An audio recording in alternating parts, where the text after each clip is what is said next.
আমাদের ভোটাররা 15 বছরের ক্ষুধার্ত, এই ক্ষুধার্ত বাঘের সামনে কেউ দাঁড়াইয়া পার পাবেন না ইনশাআল্লাহ। মিডিয়ার চোখ দারুণভাবে খোলা রাখতে হবে এবং কেউ যেন এই মিডিয়ার চোখ এসকেপ করতে না পারে সেই ব্যাপারে আমরা আশা করব যে আপনারা ভূমিকা পালন। আমাদের বার্তা তো ভেরি ক্লিয়ার যে এত ত্যাগ এবং কুরবানির পরে যে একটা পরিবর্তন এসেছে। গত 3টা নির্বাচন মানুষ মোটেই ভোট দিতে পারেনি। এখন আমরা যে বার্তাগুলা মূলত দিতে চাই এটি হলো যে কেন এই পরিবর্তনটা এসেছে।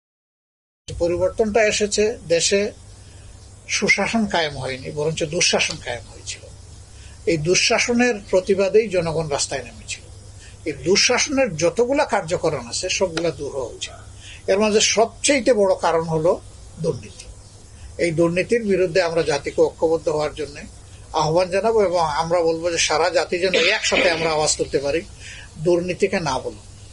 কোন অবস্থায় আমি নিজে দুর্নীতি করব না এবং কাউকে করতে দেবো না, তাহলেই আমাদের দেশটা ইনশাল্লাহ সুন্দর হয়ে যাবে। নাম্বার 1। নাম্বার 2 হচ্ছে আমাদের ইয়াং জেনারেশন এখন আপনারা তো ভোটই দিতে পারেন না। আমরা না হয় জীবনে 2-4 বার ভোট দিয়েছি, আপনারা তো দিতেই পারেন। Japan Bangladesh joint venture company JBS holdings limited. এই যে ভোটটা আমি দিতেই পারলাম না, আগামী নির্বাচনে প্রত্যেকটা ব্যক্তি যে সত্যিকারের ভোটার সে যেন তার ভোট নিজে দিতে পারে এবং ভোট দেওয়ার পরে ভোটের প্রতিফলনটা যেন সে দেখতে পারে। এখানে যেন অতীতের নোংরা রাজনীতির পুনরাবৃত্তি না হয় সেই ব্যাপারে আমাদের সবাইকেই সজাগ থাকতে হবে। বিশেষ করে মিডিয়ার চোখ দারুণভাবে খোলা রাখতে হবে এবং কেউ যেন এই মিডিয়ার চোখ এসকেপ করতে না পারে সেই ব্যাপারে আমরা আশা করব যে আপনারা ভূমিকা পালন। আমরা প্রস্তাব দিয়েছি নির্বাচন কমিশন এবং সরকার 2 জায়গায়।